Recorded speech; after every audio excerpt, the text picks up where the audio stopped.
Media कंपनीचा भागीदार दिग्विजय पाटीलला अटक होण्याची शक्यता, कोर्टातून अटकपूर्व जामीन अर्ज मागे।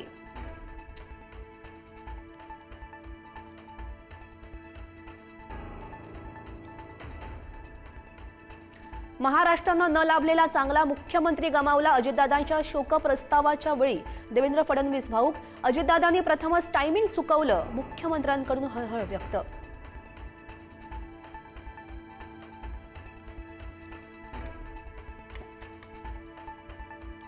अजितदादा आपल्या सोबत नाही हे अजूनही मनाला न पटण्यासारखं, उपमुख्यमंत्री एकनाथ शिंदेंकडून दादांच्या आठवणींना उजाळा। हसत खेळत सर्व सुरू असताना रडावं लागेल हे कुणाला माहीत नव्हतं, शिंदे भाऊक।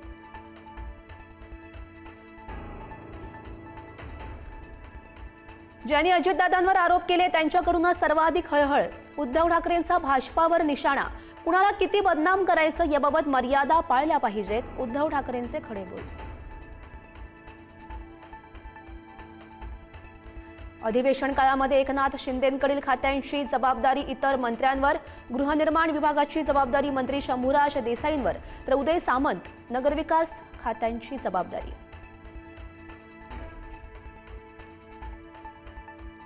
मुंबई महापालिकेवर शिंदेंच्या शिवसेनेकडून स्वीकृत नगरसेवक पदासाठी 2 जणांना संधी देण्याचा निर्णय। दोनही जागा मागाठाणे विधानसभा मतदारसंघातून बालकृष्ण ब्रीत, राजप्रकाश सुर्वेंना संधी दिली जाणार।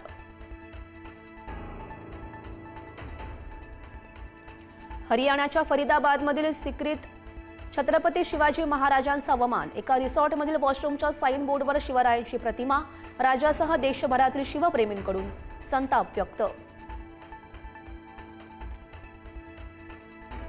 शिवरायांचा अवमान प्रकरणी हरियाणाबादमध्ये पुढारी न्यूजचा दणका, मिलन बँक्वेटमधील वॉशरूम बाहेरचे फोटो बदलले, रिसॉर्ट मालक हरियाणाचे भाजपा आमदार आणि माजी मंत्र्यांना पुढारी न्यूजशी बोलताना मागितली महाराष्ट्राच्या जनतेची माफी। महिलेनं महापुरुषांबद्दल अपशब्द वापरल्यानं इचलकरंजीच्या कबनूर गावात तणाव, जमावाकडून महिलेच्या घराची तोडफोड, महिलेला तात्काळ अटक करून गुन्हा दाखल करण्याची संतप्त जमावाची मागणी।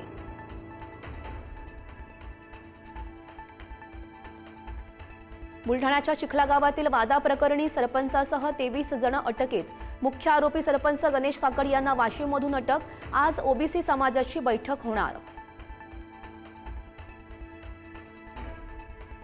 सोलापूरच्या बार्शीमध्ये शिवजयंती साजरी करत असताना 2 गटामध्ये वाद, शिवजयंती साजरी करताना फटाके फोडल्यानं वाद, बार्शी ग्रामीण रुग्णालयाची केली तोडफोड, 9 जणांवर गुन्हा, 4 आरोपींना अटक।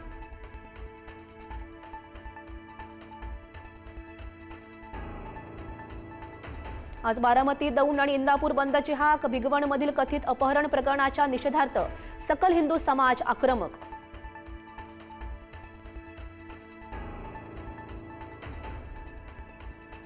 मुंबईची हवा आरोग्यासाठी घातक, सांताक्रूजचा AQI 465 पार।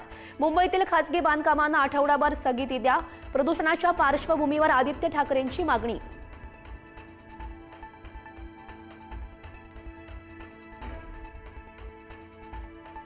राज्यभरात रक्ताचा अभूतपूर्व तुटवडा, राज्यात रक्ताचं संकलन कमी, मागणी जास्त, रक्त पुरवण्यात रक्तपेढ्यांची होते कसरत।